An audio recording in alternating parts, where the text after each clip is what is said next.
වත්මන් ජනාධිපතිවරයා එංගලන්ත සංචාරයේදී බරපතලාකාරයේ චෝදනාවක් එල්ල කළා බොදුබල සේනා සංවිධානයට.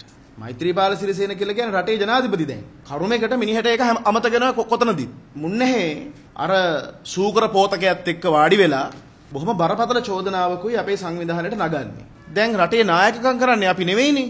දැන් මෛත්‍රීපාල සිරිසේන තමයි රටේ නායකයා. ඒ නිසා සිරිසේන ජනාධිපතිට දැන් පුළුවනි ත්‍රිවිධ හමුදාම තියෙන උන්නැහැගේ යටතේ. බුද්ධ්‍යංශ සියල්ලක් තියෙන උන්නැහැගේ යටතේ. පොලිසිය උන්නැහැගේ යටතේ.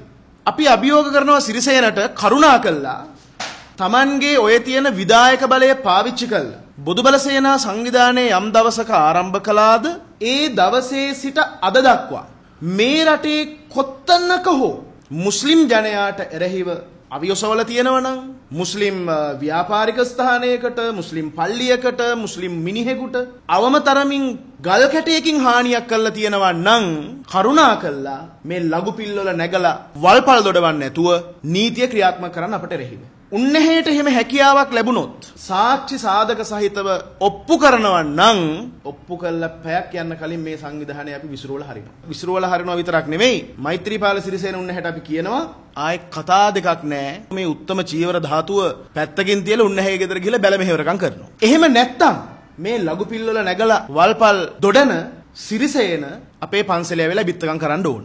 මොකද මේ කතා කරන්නේ පොළොන්නරුවේ සිරිසේන නෙමෙයි. මේ කතා කරන්නේ රටේ ජනාධිපති. රටේ ජනාධිපති ගිහිල්ලා අර සූකර පෝතකයත් එක්ක ඒ කල්ලි කණ්ඩායම් තවත් පෝෂණය කරන්න සිරිසේනට තියෙන අයිතිය මොකද්ද? මේ එයා ප්‍රතික්ෂේප කරන්න මොකද මේ එයා හදපු එකක්ද? එහෙම නැත්නම් මේ එයා මොනවද දැනගෙනද මේ කතා කරන්නේ? මේ සිංහල බෞද්ධගේ ප්‍රශ්න ගැන කවුරුත් කතා කරන්නේ නැහැ. සිංහල බෞද්ධගේ ප්‍රශ්නේ කතා කරන්න කියලා පාර්ලිමේන්තුවට ගිහ හෙළවරු මේක කතා කරන්නෙත් නැහැ. හෙළවරුමට ජාන්තු දුන්නේ නැහැ වංචා දූෂණ හොයන්න. අතොල්ලේ රතන හිමිට දුන්නේ නැහැ මේ පිවිතුරු හෙටක් හදන්න. උන්නේ ගියේ පාර්ලිමේන්තුවට ගියේ උන්වහන්සේ මේ ධර්ම රාජ්‍යයක් හදන්න. ඒ අදාළ රාජකාරිය කරනව වෙනුවට කොහෙද යන්නේ මල්ලේ පොල් උත්තර දුන්නට හරියන්නේ නැහෙනේ. එහෙට ඵලයන් චූන් චෑන් මෙහෙට ඵලයන් චූන් චෑන් වගේ රටක ඉතින් ජාතියකට අත්විඳින්න ඉරණම මේක තමයි. මොකද මේ බූරු පෝතකයෝ ටිකක් නේ උන්ට තමන්ගේ ජාතිය ගැන විතරයි කතා කරන්න බැරි. හැමෝගෙම කැක්කුම පපු කැවුතු උණු වෙන්නේ මේ සුළු ජාතිය. මහ ජාතිය හැන ගැහුවක් කමන්නේ. සිරිසේන උන්නැහැට කියනවා කරුණා කළා තමුන්නාන්සේ දැන් අමතක කරන්න එපා.